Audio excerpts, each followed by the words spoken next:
Le journal. Hélène Assabi. Mesdames et messieurs, bonjour et merci de nous rejoindre pour ce journal. Au sommaire, tourisme et emploi, un meilleur avenir pour tous. C'est sous ce thème qu'est célébrée aujourd'hui la Journée mondiale du tourisme. L'évolution sans cesse croissante des activités du secteur contribue au développement socio-économique et culturel du Togo. La Guinée commémore ce samedi les 10 ans du massacre du stade du 28 septembre. Les autorités ont posé les jalons pour organiser un procès contre les auteurs des violences, mais les victimes attendent toujours l'ouverture de ce procès. Sport football, deuxième tour des préliminaires des coupes continentales africaines. Les deux clubs togolais jouent leur qualification ce week-end. La SCK défie en déplacement à Kinshasa. La AS Vita Club et Maranatha pour sa part croisent Djoliba FC du Mali.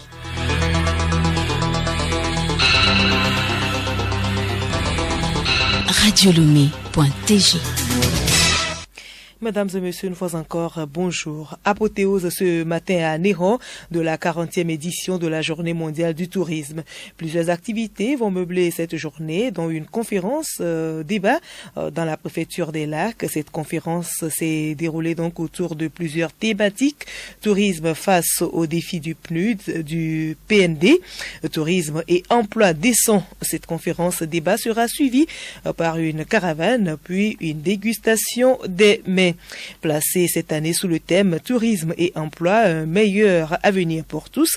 Cette journée offre à l'Organisation mondiale du tourisme et à ses États membres l'occasion de mettre en relief l'évolution sans cesse croissante des activités touristiques et leur part contributive au développement économique, social et culturel. Consivier Bétognon, ministre en charge du tourisme. Selon les statistiques de l'OMT, 1,4 milliard de touristes internationaux ont voyagé de par le monde et ont engendré 1700 milliards de dollars américains de recettes en 2018.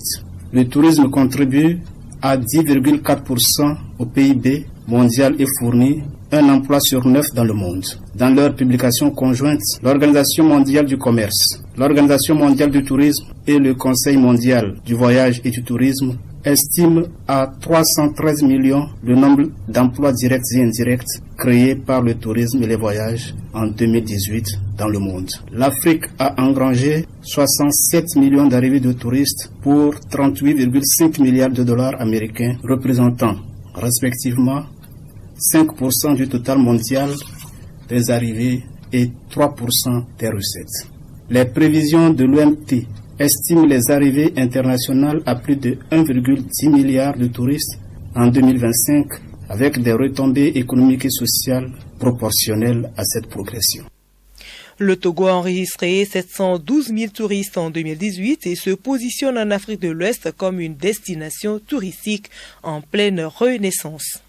12 associations de jeunes porteurs de meilleurs projets et 40 jeunes artisans diplômés des centres d'initiation professionnelle ont reçu hier des chèques et des kits d'outillage d'un coût global de 13 millions de francs CFA. Cette initiative du ministère du Développement à la base de l'artisanat de la jeunesse en partenariat avec le Fonds des Nations Unies pour le développement pour la population vise à dynamiser, encourager et valoriser l'engagement civique des jeunes. Pour la ministre en charge du développement à la base, Madame Sidemiro Tomega Dogbe, ce geste s'inscrit dans le cadre de l'insertion professionnelle et d'une inclusion sociale comme le prévoit l'axe 3 du PND. C'est d'abord pour reconnaître la valeur de la vie associative dans notre pays, également renforcer l'insertion des jeunes. Il nous revient de reconnaître l'action qui est menée par ces associations, renforcer leurs capacités organisationnelles, mais surtout faire en sorte que les projets que ces associations portent puissent être menés à bonne fin. C'est des projets qui doivent être réalisés et les associations doivent rendre compte. Ça s'inscrit dans le PND, dans son axe 3, qui veut consolider le socle social de notre pays. Les bénéficiaires, tout en se félicitant du geste du gouvernement et de ses partenaires, promettent d'œuvrer pour le développement durable de notre pays. Je suis très heureuse parce que nous sommes sentis association. Grâce à ça, je peux faire mon travail. Je remercie tout le monde de nous donner notre kit de travail. Donc c'est bon pour moi. Nous comptons faire une sensibilisation sur le civisme fiscal dans la préfecture de la COSA. La décentralisation demande des ressources à la base collectées auprès de la population. Et nous voulons œuvrer pour avoir beaucoup de recettes et développer nos communes. Nous étions très émus pour cette activité. Cette cérémonie a été présidée d'un débat autour du thème « Les jeunes face aux enjeux de la paix ». Au ministère de l'Agriculture, de la Promotion et halieutique, on a signé hier à Lomé des contrats avec les médias publics et privés. Il s'agit pour le ministère de rendre plus visibles ses activités. Et selon le ministre Noël Batacan de l'Agriculture, pour valoriser et rendre plus visibles les produits, il faut travailler ensemble avec les médias. Il a invité les médias à diversifier les productions pour une large publication. Noël Batacan. Nous souhaitons que vous saisissiez l'opportunité de ce partenariat pour vous approcher des services techniques, pour davantage comprendre ce qui se fait en termes de recherche. Nous souhaitons que vous alliez vers nos producteurs pour vous enquérir et remonter à l'opinion publique nationale et internationale ce qui se fait, les défis qu'ils rencontrent de manière totalement impartiale. Le Conseil national des patrons de presse salue l'initiative qu'il qualifie de louable. Le vice-président du CONAP, Dieudonné Kodolakina, estime que ce partenariat va également participer à la promotion de la presse privée. Il invite les autres ministères à emboîter ce pas. Dieudonné Kodolakina.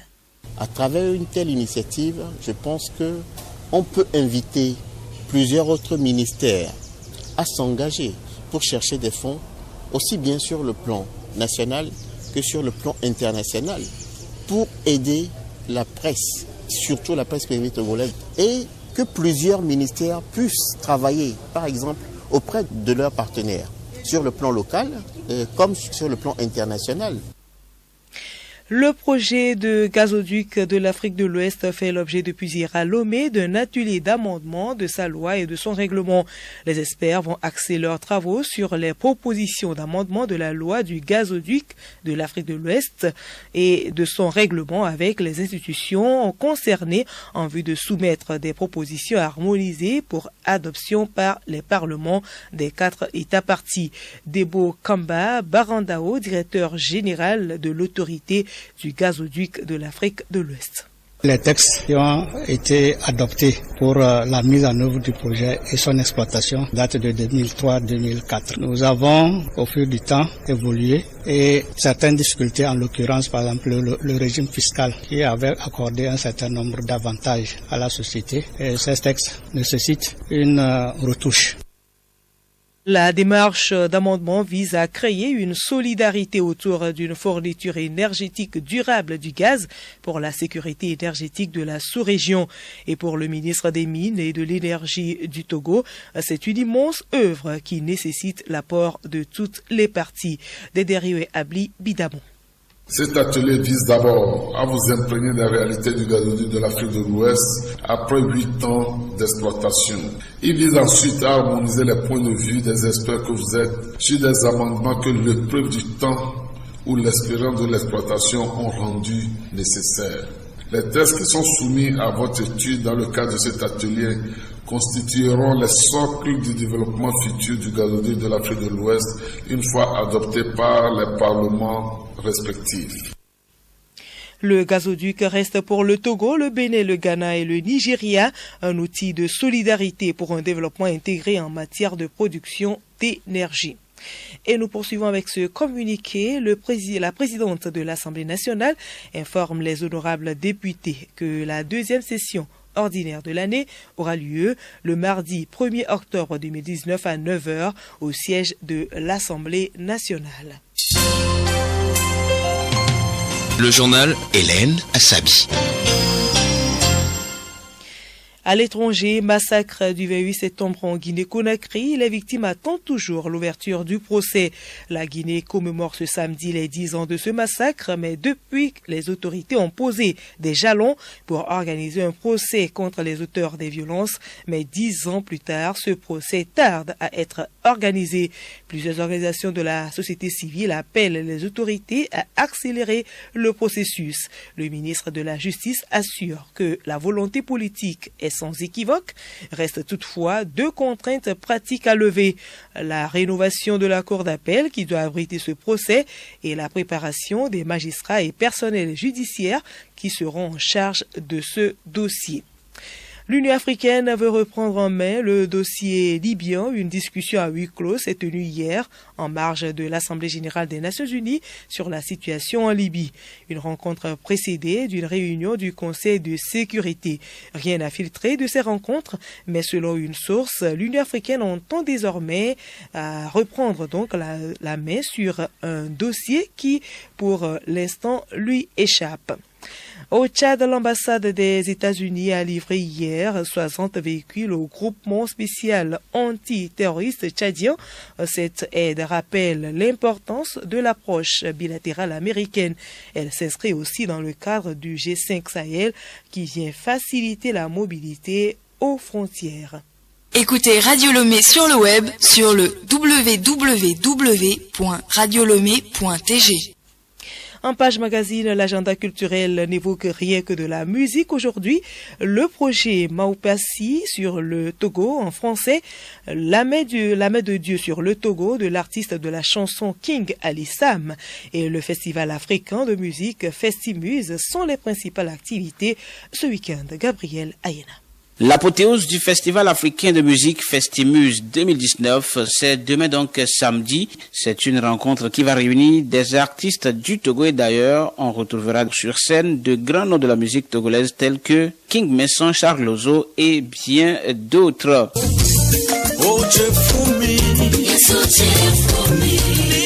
L'artiste de la chanson togolaise King Ali Sam prie pour le Togo à travers une tournée de concerts. Des hommes de Dieu et artistes se réunissent pour implorer la bénédiction divine sur notre pays. Le lancement du projet Maupassi sur le Togo en français, la main de Dieu sur le Togo, c'est ce dimanche 6 octobre à l'église des Assemblées de Dieu Temple Shalom de Bolumoji à Tchévier. King Ali Sam pour des précisions. C'est une vision que j'ai eue de la part de Dieu. Cette vision m'est venue le 21 décembre 2017. Le Seigneur m'a dit de rassembler ses enfants du Togo ensemble pour qu'on puisse prier pour notre pays, le Togo. Le 3 novembre, nous serons à Notien. Le 7 décembre, nous serons à Gléi. Le 8 décembre, nous serons à Tapamé. Ainsi de suite, on va à Kara. Et après, c'est dans le mois de février, nous irons à Sokodé. Dans le mois de mars, on sera à Kara. Dans le mois d'avril, à Dapan, mai, à Palimé, et puis on termine à Lomé en juin. J'invite tous les Togolais, tous ceux-là qui ont l'amour pour ce pays, de prier pour ce pays. Je les invite à rentrer dans cette vision, à assister à nos concerts-là. Nous allons prier ensemble et ce que nous voulons, le plan de Dieu se réalisera.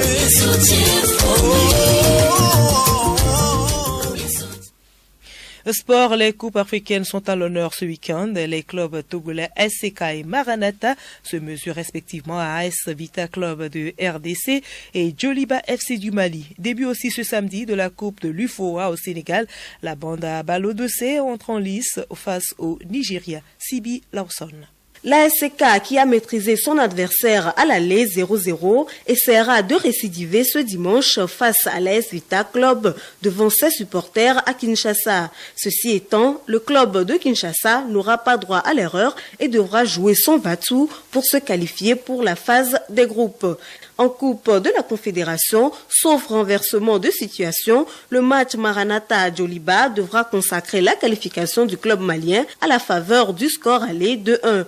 Tout compte fait, le club togolais n'est pas arrivé à Bamako en victime expiatoire et ses supporters attendent de lui un sursaut d'orgueil pour une qualification pour la phase de poule.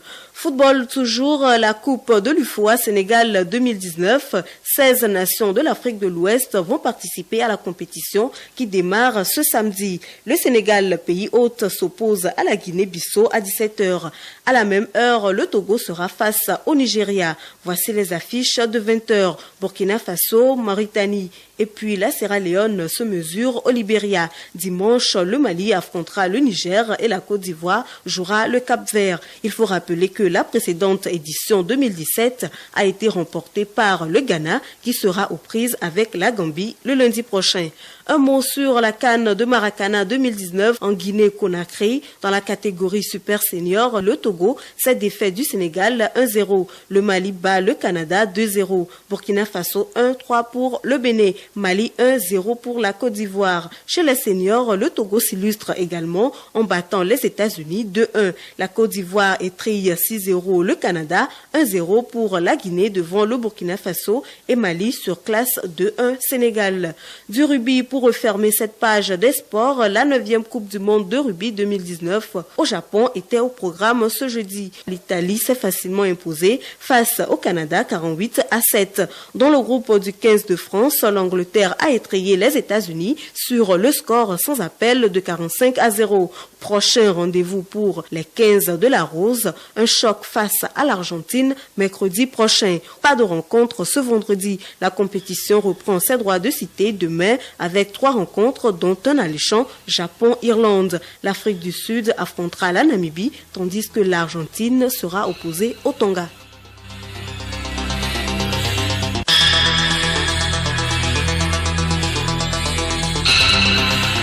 Voilà, c'est sur cette note de sport que nous clôturons ce journal. Mais avant de nous quitter, voici le rappel des titres. Tourisme et emploi, un meilleur avenir pour tous. C'est sous ce thème qu'est célébrée aujourd'hui la journée mondiale du tourisme. L'évolution sans cesse croissante des activités du secteur contribue au développement socio-économique et culturel du Togo. Et puis la Guinée commémore ce samedi les 10 ans du massacre du stade du 28 septembre.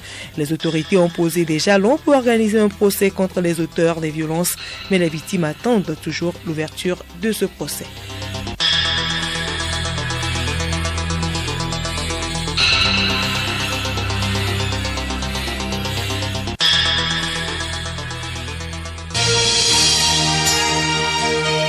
Radio Lomé, boîte postale 434, email radiolomé@radiolomé.tg. radiolomé.tg